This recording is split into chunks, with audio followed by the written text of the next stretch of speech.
C'est l'heure du grand dossier, soyez les bienvenus en direct sur LCI. C'est du jamais vu, une leçon de démocratie aux Européens en pleine conférence mondiale sur la sécurité à Munich.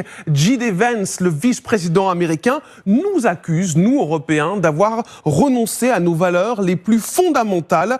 Un affrontement idéologique, mais pas seulement. Affrontement également sur le terrain commercial et militaire. Donald Trump refuse de payer pour la sécurité des Européens et impose de nouveaux droits de douane et des nouvelles taxes. Pouvons-nous nous passer de l'allié américain et comment, avec qui nouer de nouvelles alliances ? Trump-Europe, la guerre est-elle déclarée ? C'est la question du grand dossier ce soir. J.D. Vance a déjà prévenu, je vous le disais, lors de la conférence de Munich, les Européens doivent apprendre à compter sur eux-mêmes. Vous étiez tous là pour évoquer les augmentations de dépenses militaires en vertu de certains objectifs. L'Europe doit faire davantage. Que les Américains puissent se concentrer sur d'autres zones du monde qui sont une menace. Pour comprendre ce qui se joue, allons plus loin et accueillons ce soir dans le grand dossier Samantha de Bendern. Bonsoir. Chercheuse à la Royal Institute of International Affairs, ancien officier politique de l'OTAN. Le lieutenant-colonel Vincent Abaretier, bonsoir. Historien militaire, docteur en sciences politiques. Dominique Simonet, bonsoir. Vous êtes écrivain, journaliste, spécialiste des États-Unis.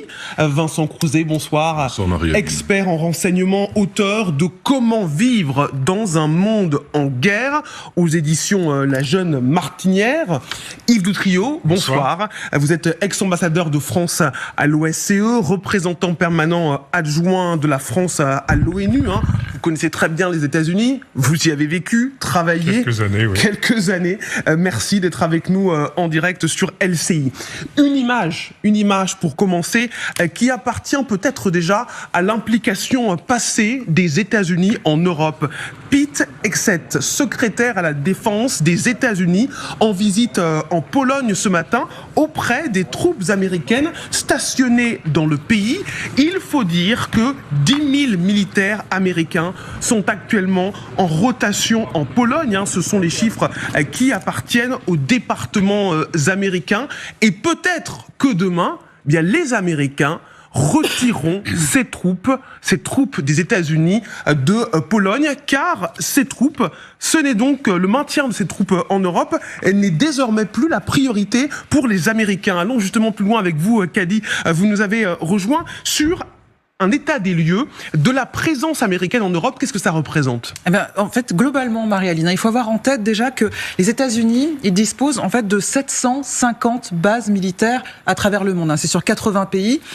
Et sur cette présence militaire, regardez, 275 bases ou installations militaires sont en Europe. Sur ces 275 bases, l'essentiel, c'est en Allemagne, avec environ 119 bases qui sont en Allemagne, notamment la fameuse base de Ramstein, le quartier général de United States Air Force en Europe. On se rend bien compte d'ailleurs de la répartition sur cette carte. Vous allez voir l'essentiel en Allemagne, plusieurs en Italie. Vous allez voir cette carte qui montre bien ce que c'est impressionnant, la présence américaine. C'est vrai qu'on n'a pas idée réellement de ce que ça représente. Cette carte le montre bien.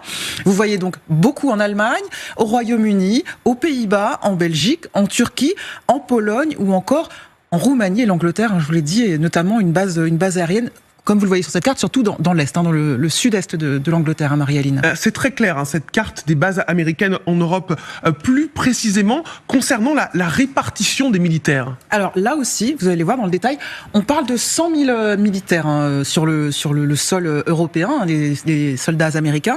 Alors sur ces 100 000 militaires, il faut faire le distinguo entre les militaires permanents, il y en a environ 70 000, et 30 000 environ qui sont là de façon... qui sont déployés, si vous voulez, temporairement sur le terrain, notamment en réponse à la guerre en Ukraine, évidemment, et pour des exercices de l'OTAN. Alors, concernant donc cette répartition, 35 000 à 40 000 sont déployés en Allemagne, ça répond bien à ce qu'on disait tout à l'heure sur la carte. En Italie, ils sont 12 000 environ, vous voyez, c'est bien expliqué ici aussi.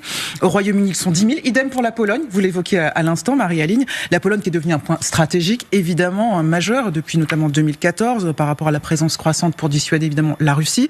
En Roumanie, pivot dans la guerre des Balkans, ils sont environ 5 000. Et en Espagne aussi, il y a 3000 militaires américains. En Belgique, aux Pays-Bas, en Turquie, les effectifs sont plus modestes. C'est des pays qui hébergent des effectifs plus réduits, mais qui jouent des rôles spécifiques, notamment dans le partage nucléaire. En Turquie, ils sont environ 2000 à Incirlik, la fameuse base où on stocke des armes nucléaires, il y a certaines opérations spéciales au Moyen-Orient. Et puis donc en Belgique, ils sont environ 1000 militaires, 400 environ aux Pays-Bas. Voilà, Marie-Aline. Merci beaucoup, Kadi, pour ces explications qui nous montrent le poids de l'Amérique en Europe. Alors, parole aux militaires d'abord, colonel Vincent Arbaretier. C'est quand même fort ce que nous dit Trump. Il nous avait prévenu pendant la campagne, il l'avait dit. Maintenant, vous vous débrouillez. Est-ce qu'on peut faire sans ? Est-ce qu'on peut faire sans les Américains ? Alors tout d'abord, pour compléter ce qui a été dit, il y a plusieurs types de soldats américains sur le sol européen. Alors effectivement, lorsque vous allez en Allemagne, il y a eu beaucoup plus de soldats américains au moment de la guerre froide. Il y en a eu 3 à 4 fois plus. Et le nombre a commencé à décroître au moment de la première guerre du Golfe, puisque un corps d'armée complet est revenu aux États-Unis. Donc il y a les fantassins. Les fantassins, je pense que ils vont partir. De toute façon, les Américains peuvent très bien réacheminer autant que de besoin des fantassins de l'armée de terre, si vous voulez, pour combattre. Il y a d'autres types qui sont plus gênants, mais qui pourraient à la limite être confiés aux Européens. C'est tout ce qui concerne la surveillance de la défense antiaérienne sur certains pays comme l'Allemagne, où on voit que les Allemands d'ailleurs ont leurs propres patriotes, ont leur propre système, mais tous ces systèmes, pour avoir servi dans l'OTAN il y a quelques années, sont à un moment ou à un autre contrôlés par des Américains, et notamment sur la Méditerranée. Et là, vous avez un pion important qui, je pense, ne devrait pas trop concerner les Italiens pour l'instant, c'est la 6e flotte en Méditerranée. Les Américains, pour l'instant, compte tenu de la complexité de la situation au Moyen-Orient, et puis avec l'instabilité de la Turquie et même de l'Asie centrale, vont conserver ce pion de présence. Ou alors, s'ils ne le faisaient pas, ça veut dire qu'ils ont complètement renoncé à la Méditerranée, ce qui, depuis la fin de la Seconde Guerre mondiale, n'est pas possible. L'Italie, en fait, on peut considérer en Italie que le sud de l'Italie, que je connais un peu, est une région, je dirais, peut-être où la présence américaine est tellement forte. L'amiral qui commande la 6e flotte est également le patron de l'OTAN à Naples, qu'on peut parler d'un proconsul. Et peut-être parce qu'il a un double commandement, avec peut-être plus de gens qui sont dans la partie américaine que d'Américains dans l'OTAN. On a 2 états-majors qui sont pratiquement l'un à côté de l'autre, et là la présence est très lourde. Les Américains ont acheté notamment des terrains qui leur servent de base. La nouvelle construction qui a hébergé le PC de l'OTAN a été achetée par les Américains. Avant, c'était loué. D'ailleurs, c'est peu rentable. Donc si le président Trump veut faire des économies, effectivement, il peut vendre tout ce que les Américains ont déjà acheté dans certains pays comme l'Italie. La présence américaine date de 1943, quand ils ont débarqué. Mais vendre à qui, colonel ? Aux Italiens. Alors, je pose la question parce que vous achetez ce vent. Voilà, c'est ça. Pourquoi je pose la question ? Pas aux Chinois. Non, mais je ne sais pas. Ils peuvent très bien, parce que on a compris qu'ils étaient endettés, que le président Trump cherchait surtout à gagner de l'argent, parce que c'est vrai que cette présence coûte cher. La logistique américaine, elle est énorme. Ils font venir des États-Unis tout, y compris le pain. Si vous voulez, les bases de Ramstein et de Pise en Italie, ce sont des convois aériens gigantesques pour apporter de la logistique américaine aux soldats américains qui restent dans leur base et qui pourraient très bien acheter sur place du pain italien ou du pain allemand, si vous voulez. Donc il y a tout un poids logistique et financier de cette présence américaine qui, quand on regarde avec l'œil de Trump, il dit mais pourquoi on fait tout ça, quoi ? Toute cette présence très lourde coûte très cher, parce qu'il y a le principe de la logistique américaine qui est très pesant par nature. On a bien compris que ça coûtait cher, et notamment aux contribuables américains. C'est ce que n'a pas cessé de répéter le président américain. Est-ce qu'il est en train de nous lâcher, Samantha ? Moi, je dirais oui. Alors, ce qui est quand même paradoxal, et c'est là toute la contradiction qu'on voit dans un peu toutes les politiques de Trump, il est en train de nous dire on vous lâche, Et en même temps, on a un vice-président qui s'immisce carrément dans la politique intérieure de pays de l'Union européenne. Donc, on vous lâche, vous vous débrouillez, mais on va vous dire ce qu'il faut faire. C'est totalement paradoxal et c'est vraiment inquiétant comme comportement. On se demande si c'est réfléchi, on se demande si c'est juste chaotique, on se demande si c'est pour expliquer à l'électorat américain, voilà, maintenant, on se désengage du monde pour vous économiser, pour vous aider à faire des économies. En même temps qu'il veut lâcher les Européens, il menace ses voisins. Donc, si vous voulez, la question n'est même pas de savoir s'il nous lâche, c'est est-ce que nous, Européens, on peut se permettre de continuer à dépendre des États-Unis, pas pour les 4 ans à venir, mais cette dépendance, visiblement, elle a un coût. Parce qu'on ne sait pas qui viendra après Trump, on ne sait pas qui viendra après celui qui viendra après Trump. Donc si vous voulez, à partir du moment où on acte une divergence sur la vision du monde, les États-Unis sont très clairs que pour eux, la priorité maintenant, c'est l'Indo-Pacifique. Et ça ne risque pas de changer demain. C'était déjà une priorité avant, c'était juste dit de façon beaucoup moins éclatante. Mais ce qui est quand même extraordinaire aujourd'hui, c'est que non seulement il nous lâche militairement, mais il nous déclenche une guerre économique, tout en menaçant l'intégrité territoriale d'un pays de l'OTAN, qui est le Danemark, et en ayant des blagues sur l'annexion potentielle d'un autre pays de l'OTAN, qui est le Canada. Donc c'est plus que nous lâcher, c'est nous... avoir une rhétorique, en tout cas, qui n'est non seulement pas la rhétorique d'un allié, mais la rhétorique d'un potentiel ennemi. Alors, on n'est pas encore là, on ne va pas non plus avoir des scénarios catastrophes, mais ça crée un climat, en tout cas, extrêmement tendu. Et nous ne sommes qu'au début, nous ne sommes qu'à 3 semaines du mandat. Alors, est-ce que les choses vont s'améliorer ? Est-ce que c'est juste pour marquer le coup en l'entrée et puis rétro-pédaler, mais en ayant bien posé des bases assez inquiétantes? Là, le jury est ouvert.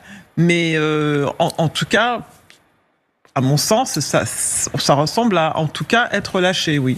Donald Tusk, justement, se prépare justement au scénario noir, au fait que Donald Trump ne soit pas seulement dans les mots, mais aussi dans les actes. Il dit « L'Europe a besoin de toute urgence de son propre plan d'action concernant l'Ukraine et notre sécurité. Sinon, ce sont d'autres acteurs mondiaux qui décideront de notre avenir, pas nécessairement en fonction de nos propres intérêts. Ce plan doit être préparé maintenant. Il n'y a pas de temps à perdre. » Dominique Simonet, il a raison?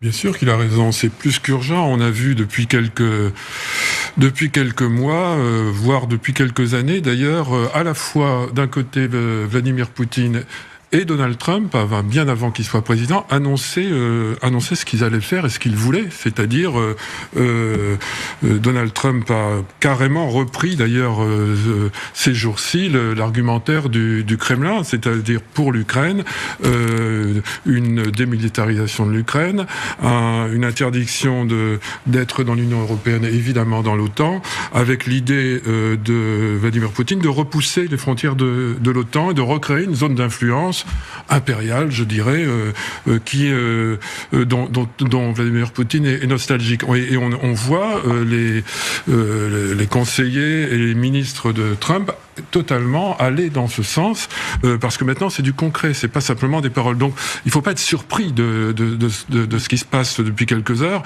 On le savait, ils l'ont dit très précisément dès 2021. C'est très très clair. Simplement la question, évidemment, et Samantha a raison, la question est qu'est-ce que l'Europe fait dans cette histoire?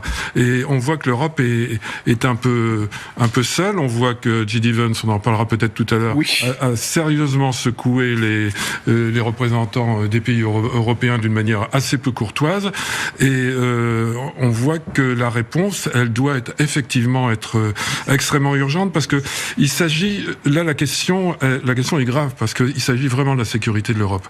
Et on voit que Donald Trump, donc l'Amérique de Donald Trump est prête à lâcher l'Europe, à laisser se créer une sorte de Pax Russica avec une Ukraine vassalisée, ou en tout cas satellisé et que les États-Unis, d'une certaine manière, vont se constituer comme une forme de puissance. Et nous, on est entre les deux. On est entre maintenant l'Amérique de Trump et la Russie de Poutine. Et donc, il faut réagir. Simplement, bon, sur le plan militaire, vous l'avez quand même esquissé. C'est pas, on n'est quand même pas très très capable d'être à la hauteur du défi. La deuxième question qui se pose, c'est quelle est l'appréciation de la vraie menace ? Est-ce qu'on considère que Vladimir Poutine est un conquérant ? Est-ce qu'il va continuer ? Comment on peut le contrer ? On voit les pays baltes qui s'affolent, qui construisent à leurs frontières. On voit que la Pologne, elle aussi, est très inquiète. Je crois que la Lituanie a décidé de doubler son budget de défense, passer de 3 à 6%. Donc on voit qu'il y a une véritable prise de conscience. La vraie question est, je crois, la réponse face à cette nouvelle géopolitique. Il y a une recomposition du paysage géopolitique mondial qui est en train de se faire. Et donc, comment réagir à cela ? Il est plus qu'urgent, effectivement, que les Européens se concertent. On en reparlera peut-être aussi, mais malgré tout, l'Europe, elle marche pas pas la même voie. Elle est assez divisée. Parole à l'ambassadeur. C'est une rupture forte que Trump fait ce soir avec J.D. Vance. Alors, c'est certainement grave, comme ça a été dit, et que c'est une rupture. Simplement, je voulais remettre un peu en perspective, parce que M. Trump nous avait habitués à ça il y a déjà 5 ans. Souvenez-vous, et il avait même réduit les effectifs de soldats américains en Allemagne, de mémoire de 5 000 ou 10 000 hommes, j'ai plus tout à fait le chiffre en tête, et en rétorsion parce que les États-Unis encaissaient des déficits commerciaux trop importants vis-à-vis de l'Allemagne. Et M. Trump avait dit, puisque les Allemands ne veulent pas acheter de voitures américaines et nous vendent des voitures allemandes, je réduis le nombre d'effectifs militaires américains en Allemagne. Madame Merkel était très très inquiète. Alors maintenant, il y a longtemps qu'on aurait dû effectivement s'y préparer. Je me rappelle d'un discours du président Macron à Bratislava, donc je crois que c'était en 2023. En juin 2022, peut-être 22, où il expliquait que quelle que soit l'issue des prochaines élections américaines, qui se plaçaient déjà avec les élections qui ont maintenant eu lieu, il faut que les Européens se préparent à un moment ou à un autre. Les Américains seront moins intéressés par la défense du continent européen. Et alors, il faudrait même remonter bien avant, comme l'a dit Samantha, ça remonte au président Obama, en fait, avec la passion et l'inquiétude pour l'Indo-Pacifique. Et le fameux pivot, là je crois que c'est Hillary Clinton, quand elle était secrétaire d'État, qui avait parlé beaucoup de pivot des moyens militaires, mais aussi diplomatiques, économiques, des États-Unis, en partant d'Europe et même du proche Moyen-Orient, vers l'Indo-Pacifique. Donc tout ce qui a été annoncé, alors évidemment ici c'est plus brutal, il y a des expressions qui sont tout à fait regrettables, comme ça a été dit, pas du tout courantes pour les diplomates plus ou moins chevronnés, mais on est au pied du mur, il y a longtemps qu'on aurait dû s'y préparer. Alors les Français depuis fort longtemps parlent d'autonomie stratégique de l'Union européenne, mais on a constaté avec l'effort d'aide à l'Ukraine qu'on n'était pas tout à fait au point pour la production d'obus, de défense antiaérienne, de missiles, de chars et même d'avions. Donc on a toujours tardé et nous sommes à la limite de nos capacités. Il y a aujourd'hui, alors il y a des programmes européens, il faut quand même le rappeler. Thierry Breton avait joué un rôle là-dedans. Bon, il n'est plus à la Commission, mais je crois que la Commission européenne veut poursuivre. Il y a un budget européen, mais alors on devrait aller même plus loin, puisque vous savez qu'il y a beaucoup de propositions pour un emprunt européen pour soutenir l'effort des industries de défense proprement européennes. Il ne faut pas oublier aussi que les Américains sont quand même très intéressés par l'Europe parce qu'ils leur vendent des armes. Je crois que les 2/3 ou les 3/4 des achats d'armements européens sont faits aux États-Unis d'Amérique. Donc ça met quand même un petit frein par rapport à tout ce qui a été dit, parce que l'Amérique restera quand même intéressée pour vendre des armes américaines aux Européens. C'est ce que vous disiez, c'est du brutal. Ça fait référence à la une du Point, la géopolitique de la force, pas lu, mais la revanche anti-woke de l'Amérique trumpiste. Avant de vous entendre, Vincent Crouzet, pour alimenter notre débat, Emmanuel Macron fait lui aussi cet appel aux Européens en disant « Nous, Européens, nous aurons à renforcer notre sécurité collective et à devenir plus autonome. La France jouera pleinement son rôle pour accélérer en ce sens. L'Europe plus forte et plus souveraine, faisons-la maintenant ». Et depuis Munich, il y a quelques minutes, Jean-Noël Barrot, le chef de la diplomatie française, a pris la parole. Lui, il va un peu plus loin, les mots sont plus durs. Il dit qu'il faut se préparer à faire des sacrifices. Écoutons-le.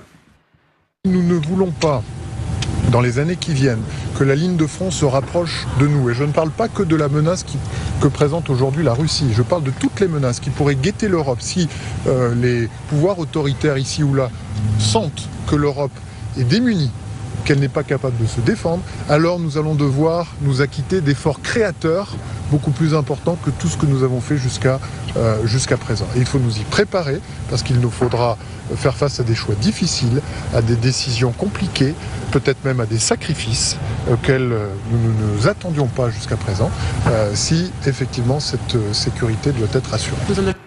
Faudra-t-il faire des sacrifices si l'allié américain nous abandonne ? Ce ne sont pas des sacrifices, ce sont des progrès, évidemment. Je voulais revenir sur ce que disait Yves tout à l'heure sur l'achat d'armement américain. On a vu Scholz qui pleurnichait à la suite du discours de Vance hier, mais qui a dit à la fin de son discours, mais néanmoins nous continuerons à acheter de l'armement américain parce que c'est essentiel pour garantir notre sécurité. C'est-à-dire que pas un seul moment il s'est penché vers une solution européenne en disant nous allons en fait transmuter notre effort de défense vers une défense européenne. Donc tout ça est assez déplorable. Pour venir à Jean-Noël Barrot, il a eu une position extrêmement courageuse aussi au cours de son discours où il a rappelé quand même les grands principes et les grandes valeurs quand même qui gouvernent l'Europe occidentale.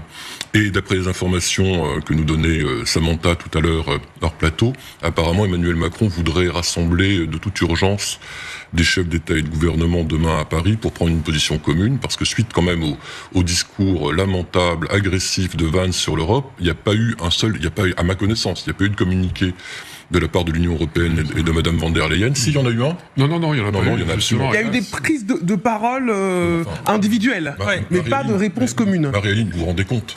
Sur un discours aussi important de Vance concernant nos valeurs, nos démocraties, une véritable agression publique devant le monde entier, l'Europe n'est pas capable de réagir 24 heures après.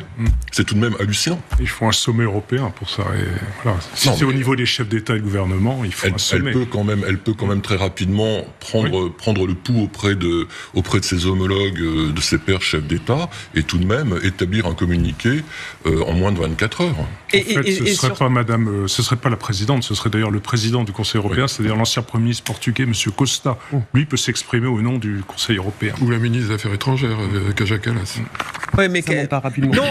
Alors, ce qui est vraiment intéressant quand même, c'est qu'on voit que malgré la lenteur qu'on attribue à la Commission et aux institutions européennes, Ursula von der Leyen, donc la présidente de la Commission européenne, a quand même annoncé hier que l'Union allait penser à faire sauter le verrou d'endettement de 3% pour permettre des achats dans le domaine de la défense. Donc ça, c'est quand même c'est important. On a évoqué l'idée d'un emprunt européen. Est-ce que c'est pas un premier pas vers la création d'un emprunt européen ? On a vu comment l'Europe s'est quand même mobilisée au moment du Covid. Donc l'Europe en est capable quand elle sent qu'elle a vraiment le couteau à la gorge. Et là, nous avons le couteau à la gorge. Et ce qu'il faut comprendre avec le discours de Vance hier, c'était que c'était non seulement très insultant, c'était non seulement extrêmement condescendant, mais c'était une rupture avec le principe des Américains, c'est que la politique interne, on la laisse à la maison. Quand on part de chez soi, toutes les idéologies de politique interne, eh bien, ça reste aux États-Unis et on ne s'immisce pas dans la politique interne des alliés. Enfin, je parle sous votre contrôle. Et donc là, c'est une rupture totale parce que Vance a parlé pendant à peu près 20 minutes de menaces de liberté de la parole. Ah ben justement, on y vient, Samantha. Vous m'offrez une parfaite transition. Le grand dossier se poursuit. Vous allez entendre justement l'attaque, le réquisitoire au vitriol de J.D. Vance sur l'Europe, qui est accusée d'avoir sacrifié ses valeurs, qui devrait changer de cap sur l'immigration et sur la liberté d'expression. Trump le soutient à 100%. Et on va entendre Randy Yalos, le président de Republicans Overseas France et Monde, qui va soutenir le président américain. À tout de suite.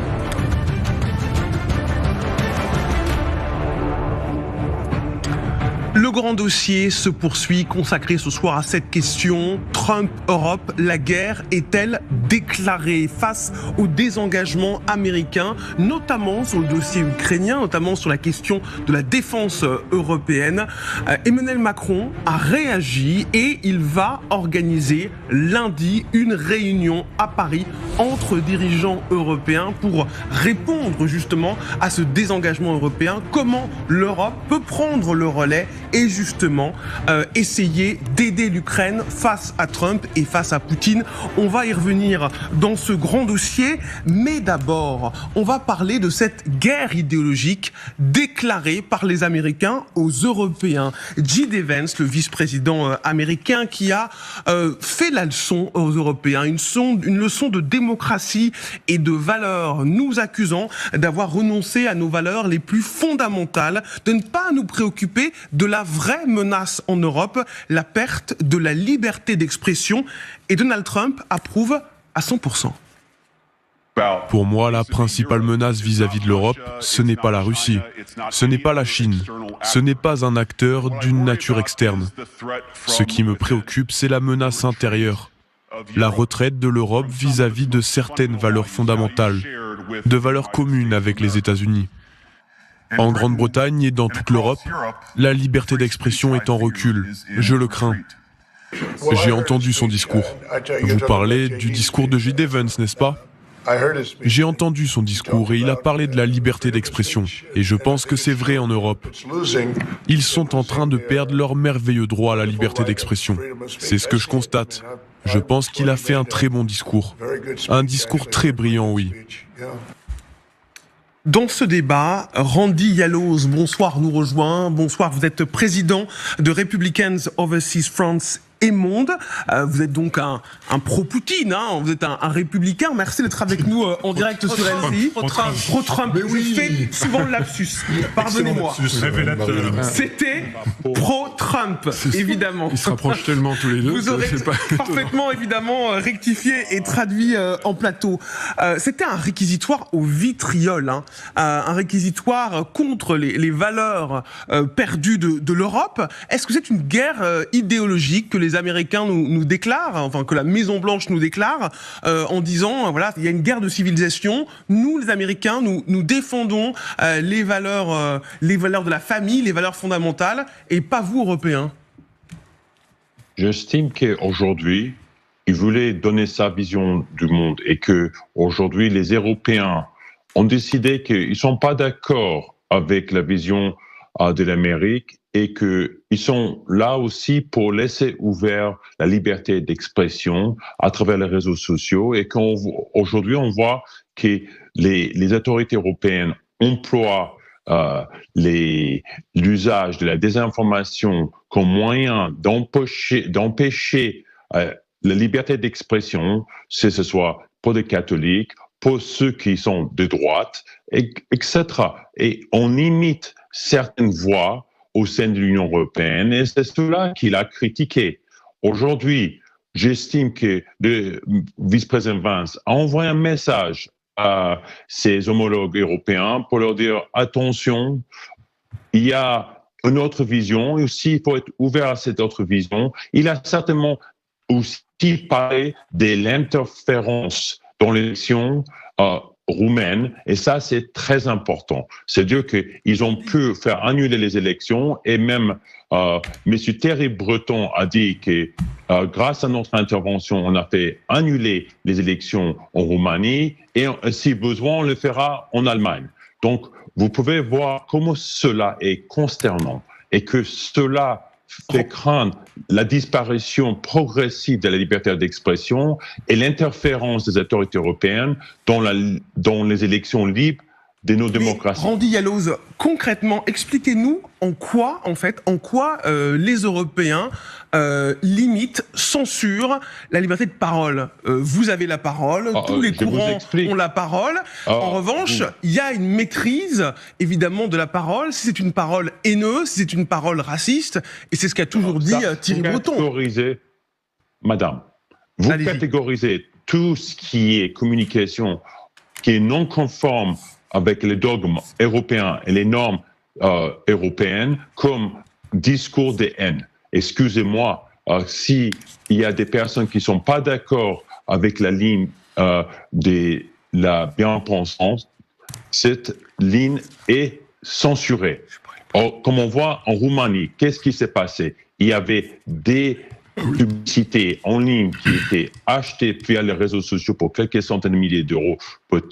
Et ils ont dit que cela constitue une interférence. Ils ont annulé les élections pour cela. Donc, vous imaginez qu'aujourd'hui, dans tous les sens, même les autorités européennes, pour passer leur politique verte, achètent de l'espace et de l'influence sur les réseaux sociaux pour passer leur politique verte. Donc, vous n'allez pas me dire que quand vous avez votre projet européen, et c'est au niveau national également, que ceux qui ne correspondent pas à votre projet sont censurés. C'est arrivé et de répétition pendant les Covid, c'était la même chose. C'est ceux qui n'étaient pas d'accord avec le vaccin étaient automatiquement censurés. On a entendu la parole des gens qui étaient anti-vaccins. On a été obligé, évidemment, de remettre, si je puis dire, l'église au milieu du village et de dire à ceux qui proféraient des fake news, des fausses informations, de rétablir la vérité. On n'allait pas laisser les gens dire que les vaccins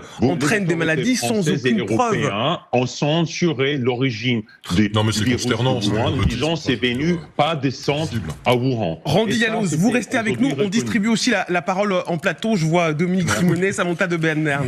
Allez-y, Dominique Simonet. Oui, ça m'a fait un peu bouillir. Bon, le président des Républicains overseas est dans son rôle, puisqu'il reprend le discours de Trump et le narratif de Trump qu'on connaît, c'est-à-dire fondé sur des fake news, fondé sur une inversion du réel en permanence. La leçon de J.D. Vance à Munich, qui fait la leçon aux pays européens, qui parle de démocratie et de liberté, c'est la voie d'une administration qui est en train de détruire les institutions et de détruire les contre-pouvoirs, qui poursuit les opposants politiques, qui gracie les émeutiers du 6 janvier, qui poursuit les juges et qui bannit les journalistes. Donc la leçon de démocratie, elle est un peu dure à avaler, mais c'est vrai qu'on est habitué à cela avec Trump. C'est cette inversion des faits, cette inversion du réel.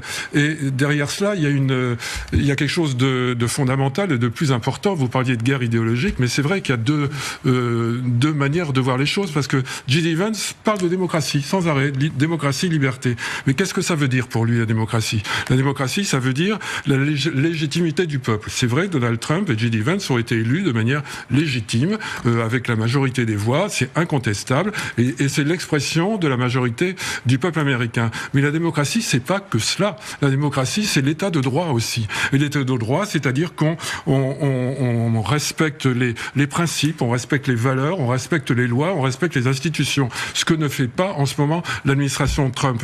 Donc recevoir des leçons d'une administration qui effectivement fait l'inverse de ce qu'elle prétend dire, mais j'en termine par là, c'est vraiment deux idéologies. On voit d'ailleurs, alors on peut le résumer comme l'a fait d'ailleurs un peu Emmanuel Macron, entre un monde populiste et puis un monde plus démocratique, social, des social-démocraties. Ça se résume peut-être à cela, mais c'est vrai qu'il y a ce que nous promet J.D. Vance et propage, c'est un modèle démocratique, peut-être au sens où il y a la légitimité du peuple, mais un modèle autoritaire, ce que ne sont pas les pays de l'Europe de l'Ouest. Samantha de Bendern, avant de revenir aussi vers Randy Yalloz. J'aimerais peut-être avoir la réaction de notre invité sur certaines choses qui se passent aujourd'hui aux États-Unis par rapport justement à la liberté d'expression. Vous savez sans doute que maintenant l'agence de presse Associated Press a été bannie de la Maison-Blanche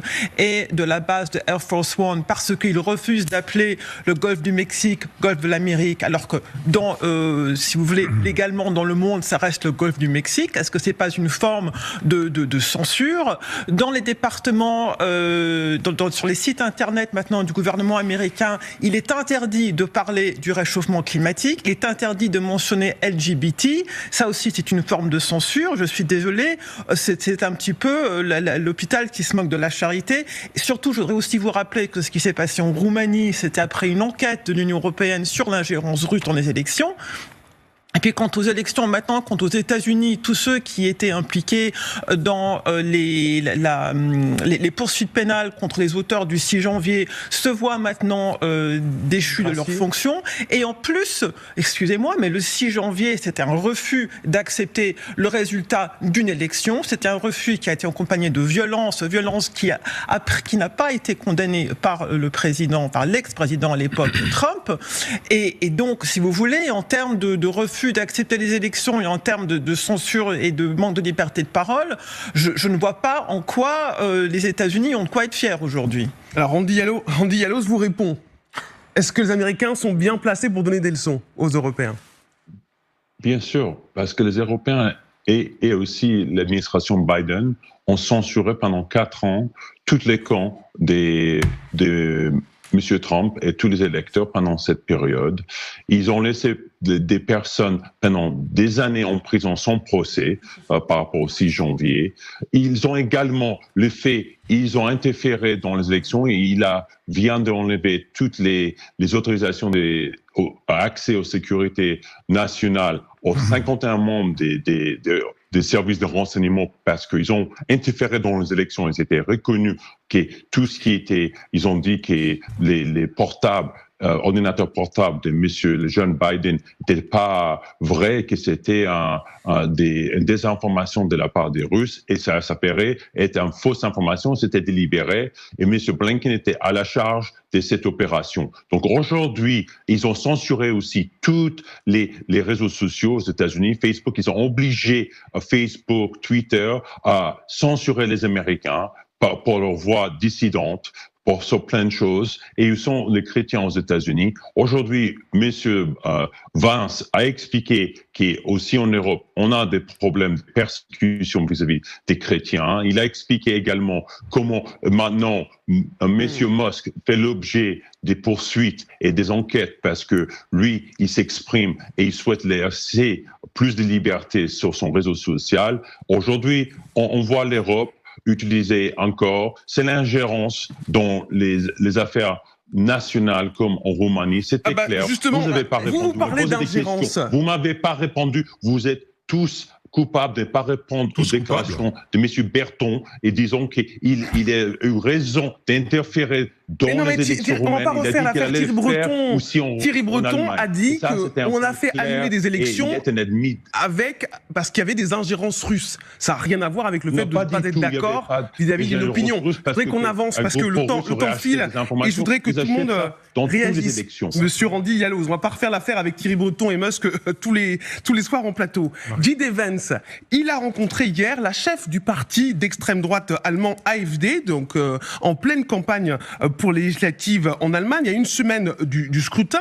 Il a dit, je le cite, à quoi la démocratie allemande ne peut survivre, c'est de dire à des millions d'électeurs que leurs pensées et leurs préoccupations ne méritent pas d'être prises en considération. Olaf Scholz a tout de suite réagi et il dit « De l'expérience du national-socialisme, les partis démocratiques en Allemagne ont tiré un consensus commun, c'est le mur pare-feu contre les partis d'extrême droite ». Est-ce qu'il n'y a pas aussi de l'ingérence? Vincent Crouzet, c'est un thème qui vous tient à cœur. Ah oui, alors moi je suis en colère. Et d'ailleurs, il y a une chose qui est assez étonnante, c'est que J.D. Vance, en fait, et je sais pas du tout ce que notre ami républicain, enfin notre ami... Pourquoi d'ailleurs J.D. Vance, il assume pas en fait sa rencontre avec Madame Weidel. Pourquoi il n'y a pas de photo entre lui et elle? Pourquoi on ne le voit pas serrer la main de la patronne de l'AfD? C'est une question que je vous pose. Il a honte? Il a honte de cette relation-là avec cette néo-nazie? Randy Yalos. Il y a 9835 tombes de soldats américains à col vide. Monsieur Vance, je vous explique. La question est plus importante. J'estime qu'ils souhaitent que les élections soient qu'ils ne font pas barrage. Je crois que la voix que l'AfD que ce soit un pare-feu qui est mis en place, je crois que les Allemands de l'Allemagne de l'Est sont exprimés fortement en faveur de l'AfD. Et je crois qu'il faut les entendre. Et quelque part, à nous aussi d'offrir d'autres choix électoraux dans chacun de nos pays de l'Europe pour dire quels sont les choix. J'estime que si c'est une démocratie, j'estime que la classe politique n'offre pas de choix réels et viables pour les Allemands. Et c'est pourquoi ces partis offrent autre chose, peut-être, c'est pas la meilleure chose. Bah, on va vous montrer un document. Il y a des choses critiquables, mais je vous explique, avant de me critiquer, je pense que peut-être vaut mieux regarder les choses clairement. C'est le deuxième parti le plus puissant de l'Allemagne et il faut se poser des questions. C'est pourquoi ils sont devenus l'AfD, le parti le plus important après peut-être le parti principal aujourd'hui en pouvoir. C'est parce que les Allemands sont frustrés. Ils souffrent économiquement, ils souffrent socialement, ils souffrent d'une immigration clandestine qui nuit à toute la population. On a vu les attentats qui ont eu lieu. Mais justement, Randy Yaloz, la preuve, s'ils sont d'ailleurs assez hauts dans les sondages, c'est qu'ils ont la liberté de défendre leurs idées. Ce qui se passe, et cela. Qu'est-ce que vous pensez de l'affiche de l'AfD? Je sais pas si on l'a. Oui. De l'AfD qui résume tout en fait sur le côté néo-nazi quand même de ces gens-là. Parce que figurez-vous quand même qu'il y a. On va montrer l'affiche pour savoir de quoi vous parlez justement. On l'a fait sortir. Voilà. Qu'est-ce qui vous est dans l'affiche, Vincent Crouzet? Écoutez, alors là, je veux dire, c'est no comment. C'est même pas la peine de commenter. Là, on a une belle famille aryenne avec le salut nazi et c'est l'affiche officielle de l'AfD. Je rappelle quand même qu'il y a 9835 tombes de soldats américains qui sont morts quand même le 6 juin 44. C'est au-dessus d'Omaha. On a eu cette année mémorielle qui les a consacrés. Et ces gamins, ils sont morts pour rien, pour que le vice-président des États-Unis aille serrer la main de la patronne d'un tel parti. Enfin, c'est révoltant. Alors, je précise excusez-moi, je suis en colère. Hein. Bien sûr, mais je suppose que l'AfD n'assume pas cette affiche de salut nazi et explique peut-être que c'est la volonté de protéger la famille. Mais ils vont pas le dire. Mais ils vont pas le dire. Mais ils sont pas des imbéciles. Ils savent très bien qu'avoir le bras levé comme ça va faire se poser des questions. Donc ils vont dire mais non, mais c'est pas ça. Mais le message subliminal là, c'est quoi? Franchement, on regarde ça. Ce qui est je trouve très intéressant aussi, c'est le logo de l'AfD. Le logo de l'AfD, regardez le F. Le F, c'est la copie exacte du F de Facebook. Pourquoi? Et puis cette petite flèche qui monte, c'est Amazon Prime, c'est Nike. Je dis pas ça pour faire de la philosophie sur les polices, mais là, il y a une volonté délibérée de justement de rendre sympathique, de rendre tout à fait bénin ce symbole de ces deux blonds aux yeux bleus qui lèvent la main droite pour protéger les enfants. Donc c'est Yves Doutrio. Oui. Non, votre analyse sur cette guerre idéologique déclarée publiquement. Alors, moi, j'aime bien toujours faire des rapprochements sur le long terme. Allez-y, ça nous intéresse. La liberté d'expression, c'est vrai qu'aux États-Unis, c'est le premier amendement, c'est absolu. En Europe, dans la plupart de nos pays, et déjà depuis fort longtemps, la liberté d'expression, c'est un principe fondamental, mais dans certaines circonstances, la loi peut intervenir. Alors, la pédophilie, la lutte contre le terrorisme, la haine raciale, et donc il y a effectivement une différence, j'allais dire philosophique, entre les États-Unis et l'Europe. Simplement, ce qu'il faudrait dire à votre invité, c'est que en Europe, eh bien, c'est la loi européenne.